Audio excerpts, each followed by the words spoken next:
ಜೈ ಹಿಂದ್ ಗೆಳೆಯರೆ. ನಾವು ಬನ್ನಿ ಇವತ್ತು ತಿಳ್ಕೊಳ್ಳೋಣ 1971 ಇಂಡಿಯಾ ಪಾಕಿಸ್ತಾನ ವಾರಿಗೆ ಯಾವ ಥರ ಆಯಿತು ಮತ್ತು ಬಾಂಗ್ಲಾದೇಶ ಯಾವ ರೀತಿ ಸ್ವತಂತ್ರ ಬಂತು ಅಂತ. ಈ ವಿಡಿಯೋನ ಪಾಕಿಸ್ತಾನದವ್ರು ನೋಡೋಕೆ ಹೋಗಬೇಡಿ, ಯಾಕಂದರೆ ಈ ವಿಡಿಯೋದಲ್ಲಿ ನಿಮ್ಮ ತಿಕ್ಕ ಫುಲ್ ಉರಿದೋಯ್ತದೆ. ಯಾಕಂದರೆ ನಮ್ಮ ವೀರ ಭಾರತೀಯ ಸೇನೆಯರು 120 ಜನ ಬರೀ ಯಾವ ರೀತಿ 2300 ಪಾಕಿಸ್ತಾನ ಓಡಿಸ್ತಾರೆ. ಮತ್ತು PNF ಗಾಜಿ ಇದೊಂದು ಪಂಡುಬ್ಬಿ, ಇದು ಸಬ್ಮರೀನ್ನ ಯಾವ ರೀತಿ ಸೋಲಿಸ್ತಾರೆ. ಮತ್ತು ಚೈನಾ ಪಾಕಿಸ್ತಾನದಷ್ಟು ಒಳ್ಳೆಯ ಫ್ರೆಂಡ್ ಆಗಿದ್ರು ಕೂಡ ಯಾಕೆ 1971 ಯಾಕೆ ಪಾಕಿಸ್ತಾನ ಹೆಲ್ಪ್ ಮಾಡಲಿಲ್ಲ, ಕಾಪಾಡಲಿಲ್ಲ ಅನ್ನೋದನ್ನ ಕಂಪ್ಲೀಟಾಗಿ ನಾವು ಈ ವಿಡಿಯೋನ ತಿಳ್ಕೊತೀವಿ. ಸೊ ನಾನು ಹೇಳ್ತಾ ಇದ್ದೀನಿ, ಪಾಕಿಸ್ತಾನದವ್ರು ತಪ್ಪದೆ ಈ ವಿಡಿಯೋನ ನೋಡೋಕೆ ಹೋಗ್ಬೇಡಿ, ಯಾಕಂದರೆ ನಿಮ್ಮನ್ನ ಈ ವಿಡಿಯೋದಲ್ಲಿ ಹೆವಿ ರೋಸ್ಟ್ ಮಾಡಾಕ್ಬಿಟ್ಟಿದ್ದೀನಿ, ಆಯಿತಾ. ಈ ವಿಡಿಯೋನ ಬನ್ನಿ ಕ್ಲೀನಾಗೆ ನಾವು ತಿಳ್ಕೊಳ್ಳೋಣ ಯಾವ ರೀತಿ 1971 ಇಂಡಿಯಾ ಪಾಕಿಸ್ತಾನ ವಾರ್ ಯಾವ ರೀತಿ ಆಯಿತು, ಬಾಂಗ್ಲಾದೇಶ ಯಾವ ರೀತಿ ಸ್ವತಂತ್ರ ಆಯ್ತಂತ. 1947 ಏನಾಯಿತು, ಪಾಕಿಸ್ತಾನ ಎರಡು ಭಾಗದಲ್ಲಿತ್ತು, ಒಂದು ವೆಸ್ಟ್ ಪಾಕಿಸ್ತಾನ, ಇನ್ನೊಂದು ಈಸ್ಟ್ ಪಾಕಿಸ್ತಾನ. ಸೊ ಬಾಂಗ್ಲಾದೇಶ್ ಏನಿದೆ ಇವಾಗ ಅದು ಮೊದಲು ಈಸ್ಟ್ ಪಾಕಿಸ್ತಾನ ಆಗಿತ್ತು. ಅಲ್ಲಿನ ಜನ ಬಂದು ಬೆಂಗಾಲಿ ಮಾತಾಡ್ತಾಯಿದ್ರು. ವೆಸ್ಟ್ ಪಾಕಿಸ್ತಾನದವರು ಯಾವಾಗಲೂ ಈಸ್ಟ್ ಪಾಕಿಸ್ತಾನದವ್ರ ಕೀಳಾಗಿ ನೋಡ್ತಾಯಿದ್ರು. ಏನಂತ, ಈ ನನ್ನ ಮಕ್ಕಳು ಕರ್ರಿಗೆ ನನ್ನ ಮಕ್ಕಳು, ನನ್ನ ಮಕ್ಕಳು, ನನ್ನ ಮಕ್ಕಳು ಅಂತ. ಸೊ 1970 ಎಲೆಕ್ಷನಲ್ಲಿ ಆದಾಗ ಶೇಖ್ ಮುಜೀಬುರ್ ರಹಮಾನ್ ಇವರು ಬಾಂಗ್ಲಾದೇಶವರು ಗೆದ್ದುಬಿಡ್ತಾರೆ. ಗೆದ್ದಾಗ ಶಪಥ ಗ್ರಹಣ ಮಾಡಿದಾಗ ಈ ವೆಸ್ಟ್ ಪಾಕಿಸ್ತಾನ ಹೋದಾಗ ಇವ್ರನ್ನ ಕರ್ಕೊಂಡೋಗಿ ಜೈಲ್ಗೆ ಹಾಕ್ಬಿಡ್ತಾರೆ. ಇವ್ರಿಗೆ ಸಹಿಸ್ಕೊಳ್ಳೋಕ್ಕಾಗಲ್ಲ ವೆಸ್ಟ್ ಪಾಕಿಸ್ತಾನದವ್ರು. ಸೊ ಅದರಿಂದ ಏನಾಯ್ತದೆ, 7th ಮಾರ್ಚಲ್ಲಿ ಇವರೊಂದು ಸ್ಪೀಚ್ ಕೊಡ್ತಾರೆ. ಏನಂತ, ಬಾಂಗ್ಲಾದೇಶ ಇವಾಗ ಸ್ವತಂತ್ರ ದೇಶ ಆಗಬೇಕು, ನಾವು ವೆಸ್ಟ್ ಪಾಕಿಸ್ತಾನ ಇರಲ್ಲ ಅಂತ. ಸೊ 25th ಮಾರ್ಚ್ಗೆ ಏನು ಮಾಡ್ತಾರೆ, ಪಾಕಿಸ್ತಾನ ಆರ್ಮಿ ಇವ್ರನ್ನ ಅರೆಸ್ಟ್ ಮಾಡಿಬಿಡ್ತದೆ. ಆವಾಗ ಇಡೀ ಇದರಲ್ಲಿ ಚಳುವಳಿ ಆಯ್ತದೆ, ಆಪ್ರೇಷನ್ ಸರ್ಚ್ಲೈಟ್ ಆಗಿ. ಸೊ ಪಾಕಿಸ್ತಾನದವರು 30 ಲಕ್ಷ ಜನರನ್ನ ಸಾಯಿಸ್ಬಿಡ್ತಾರೆ, 4 ಲಕ್ಷ ಹೆಂಗಸರನ್ನ ರೇಪ್ ಮಾಡ್ತಾರೆ.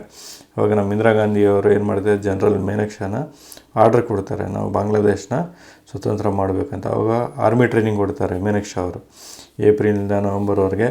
ಸೊ ಮುಕ್ತಿ ವಾಹಿನಿ ಅಂತ ಬಾಂಗ್ಲಾದೇಶ್ ಆರ್ಮಿ ಅವ್ರಿಗೂ ಟ್ರೈನಿಂಗ್ ಕೊಡ್ತಾರೆ. ಅದೇ ಜೊತೆಗೆ ಏನಾಯ್ತದೆ, ರಷ್ಯನ್ ಟ್ರೀಟಿ ಆಗಿರ್ತದೆ. ಏನಂತ, ರಷ್ಯಾದವರು ನಮ್ಮ ಇಂಡಿಯಾದ ಮೇಲೆ ಏನಾದ್ರು ಅಟ್ಯಾಕ್ ಮಾಡೋಕ್ಕೆ ಬಂದಾಗ ನಾವು ನಿಮ್ಮನ್ನ ಸಾಥ್ ಕೊಡ್ತೀವಿ ಅಂತ. ಸೊ ಇವೆಲ್ಲ ಒಂದು ಒಳ್ಳೆಯ ಕಾಲ ಆಗುತ್ತೆ. ಸೊ ಇದೇ ವೇಟ್ ಮಾಡ್ಕೊಂಡು ಇರ್ತೀವಿ ನಾವು, ಏನಂತ, ಯಾವ ರೀತಿ ಬಾಂಗ್ಲಾದೇಶನ ಸ್ವತಂತ್ರಗೊಳಿಸ್ಬೇಕು, ಒಂದೇ ಒಂದು ಚಾನ್ಸ್ ಸಿಕ್ಕರೆ ಸಾಕು ಅಂತ. ಆ ಟೈಮಲ್ಲಿ ಪಾಕಿಸ್ತಾನ ನನ್ನ ಮಕ್ಕಳು ಏನು ಮಾಡಿಬಿಡ್ತಾರೆ, 3 ಡಿಸೆಂಬರ್ 1971ಗೆ ಪಾಕಿಸ್ತಾನ ಆರ್ಮಿ ತೊಗೊಂಡು ವೆಸ್ಟ್ ಪಾಕಿಸ್ತಾನ ಆಗ್ಬಿಡ್ತದಲ್ಲ, ಅಲ್ಲಿಂದ ಏರ್ಫೋರ್ಸ್ ತೊಗೊಂಡ್ಬಿಟ್ಟು ಪಠಾನ್ಕೋಟ್, ಶ್ರೀನಗರ ಇಲ್ಲೆಲ್ಲ ಅಟ್ಯಾಕ್ ಮಾಡ್ತಾರೆ. ನನ್ನ ಮಕ್ಕಳು ಏನಂದ್ರೆ ಏನು ಅಟ್ಯಾಕ್ ಮಾಡ್ತಾರೋ ಏನೋ ಗೊತ್ತಿಲ್ಲ, ಒಬ್ಬ ನಮ್ಮ ಭಾರತೀಯ ಸೇನೆಗೆ ಏನೂ ಆಗೋಲ್ಲ. ಆಮೇಲೆ ಲಾಂಗೇವಾಲಾ ರಾಜಸ್ಥಾನಲ್ಲಿ ಏನೇನು ಮಾಡ್ತಾರೆ, 4th ಡಿಸೆಂಬರ್ಗೆ ಅವ್ರಿಗೆ ಒಂದು ನ್ಯೂಸ್ ಬಂದ್ಬಿಡ್ತದೆ, ಏನಂತ, ಎಲ್ಲ ಆರ್ಮಿ ಬಂದು ಇವಾಗ ಈಸ್ಟ್ ಪಾಕಿಸ್ತಾನದವೈತೆ, ವೆಸ್ಟ್ ಯಾರೂ ಇಲ್ಲ ಅಂತ. ಸೊ ಪಾಕಿಸ್ತಾನದಲ್ಲಿ ಏನು ಮಾಡ್ತಾರೆ, 2800 ಸೋಲ್ಜರು ಮತ್ತು ಟ್ಯಾಂಕ್ಸ್ಗಳನ್ನ ತಗೊಂಡು ತಾರಿಕ್ ಮೀರ್ ಕಮಾಂಡರ್ ಅಂತ ನುಗ್ಬಿಡ್ತಾರೆ. ಇಲ್ಲಿ ಏನೇನು ಕಮಾಂಡರು ಕುಲ್ದೀಪ್ ಸಿಂಗು ಬರೀ 120 ಜನ ಇಟ್ಕೊಂಡು ಯಾವ ರೀತಿ ಮೇಂಟೈನ್ ಮಾಡಿ ಯಾವ ರೀತಿ ಪಾಕಿಸ್ತಾನದವ್ರನ್ನ ಒದ್ದೋಡಿಸ್ತಾರೆ ಅಂತ ನೀವು ಇಲ್ಲಿ ತಿಳ್ಕೊಬೋದು. ಅವರು ಟ್ಯಾಂಕರ್ಗಳು ತಂದಿರ್ತಾರೆ, ದೊಡ್ಡ ಟ್ಯಾಂಕರ್. ಏನು ಮಾಡ್ತಾರೆ, ಇರೋದು ಬರೀ 3 ಮೈನ್ನ ಮುಂದೆ ಹಾಕ್ಬಿಡ್ತಾರೆ. ಸೊ ಪಾಕಿಸ್ತಾನ ಟ್ಯಾಂಕರ್ಗಳು ಬಂದಿಟ್ಕೊಂಡ್ರೆ ಡಮಾರ ಅಂತ ಎಲ್ಲ ಬ್ಲಾಸ್ಟ್ ಆಗಿಬಿಡುತ್ತೆ. ಆಮೇಲೆ ಟಿಫನ್ ಬಾಕ್ಸ್ನ ತಗೊಂಡು ಏನಾದ್ರೂ ಹಿಂದೆ ಕೂರಿಸ್ಬಿಡ್ತಾರೆ. ಪಾಕಿಸ್ತಾನದವ್ರಿಗೆ ತಲೆ ಕಟ್ಟೈತೆ, ಏನಪ್ಪ ಇಷ್ಟೊಂದೆಲ್ಲ ಮೈನ್ ಐತೆ ಅಂದ್ಬಿಟ್ಟು ಅವರೆಲ್ಲ ಇಂಜಿನಿಯರ್ ಕರ್ಕೊಂಡು ಇಡೀ ರಾತ್ರಿ ಎಲ್ಲ ಹುಡುಕ್ತಾರೆ, ಬರೀ ಅಲ್ಲಿ ಟಿಫನ್ ಬಾಕ್ಸ್ ಇರ್ತದೆ. ಅವ್ರಿಗೆ ಗೊತ್ತಾಗೋ ಅಷ್ಟರಲ್ಲಿ ರಾತ್ರಿ 3 ಗಂಟೆ ಆಯ್ತದೆ. ಆ ರಾತ್ರಿ 3 ಗಂಟೆ ಏನು ಮಾಡ್ತಾರೆ, ದೊಡ್ಡ ಹಳ್ಳ ತೋಡ್ಬಿಡ್ತಾರೆ.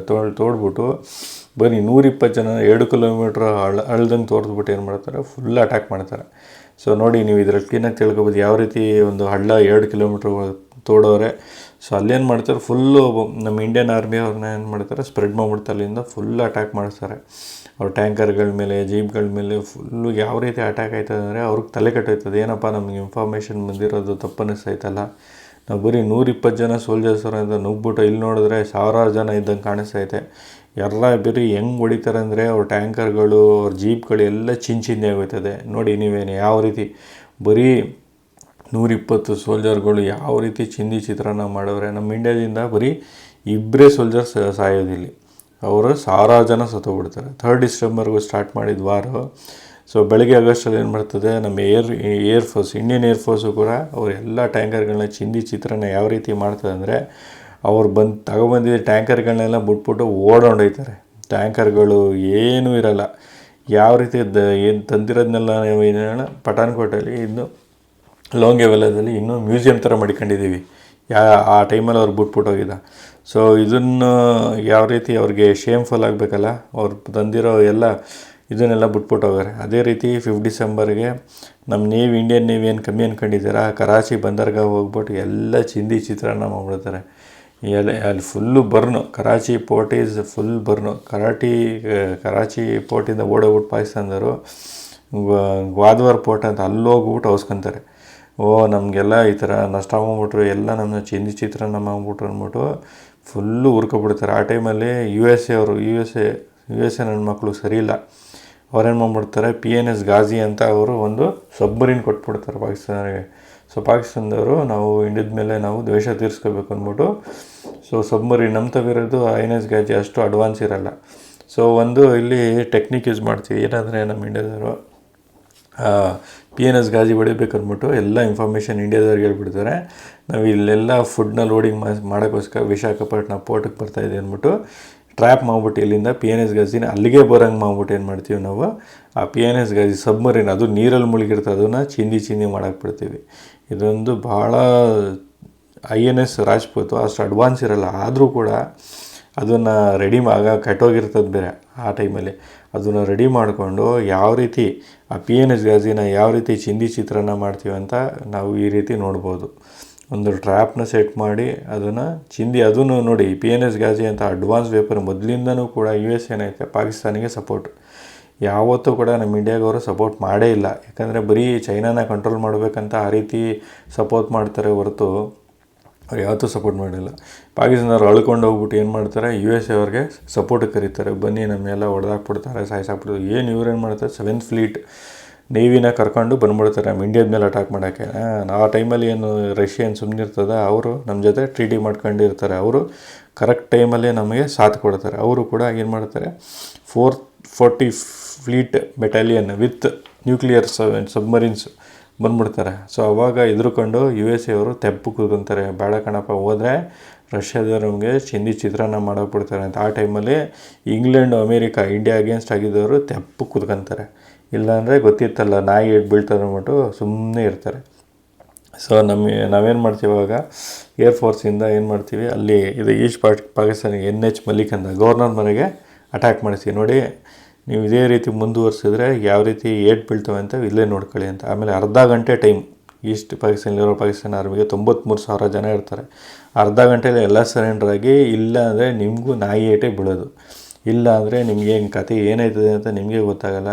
ಸೊ 13 ದಿವಸ ನಡೆಯೋ ಈ ವಾರಲ್ಲಿ 16 ಡಿಸೆಂಬರ್ 1971 93,000 ಪಾಕಿಸ್ತಾನ ಸೈನಿಕರು ಏನು ಮಾಡ್ತಾರೆ, ಎಲ್ಲ ಸರೆಂಡರ್ ಆಗಿಬಿಡ್ತಾರೆ. ಸರೆಂಡ್ರಾಗಿ ಮುಖಭಂಗ ಆಯ್ತದೆ, ಎಲ್ಲ ತೆಪ್ಪಗೆ ತಿಕ್ಕ ಮುಚ್ಕೊಂಡು ಎಲ್ಲ ಪಾಕಿಸ್ತಾನಕ್ಕೆ ಹೋಗಿ ಸೇರ್ಕೊಂತಾರೆ. ಇಲ್ಲಿಂದ ನೋಡಿ ಈ ರೀತಿ ನಾವು ಬಾಂಗ್ಲಾದೇಶನ ಸ್ವತಂತ್ರ ಗಳಿಸಿದೋ. ನೀವು ಇಂಡಿಯನ್ ಆರ್ಮಿಗೆ ಸಪೋರ್ಟ್ ಮಾಡಿದ್ರೆ ತಪ್ಪದೆ ಎಲ್ಲರೂ ಲೈಕ್ ಮಾಡಿ, ಸಬ್ಸ್ಕ್ರೈಬ್ ಮಾಡಿ. ಧನ್ಯವಾದಗಳು.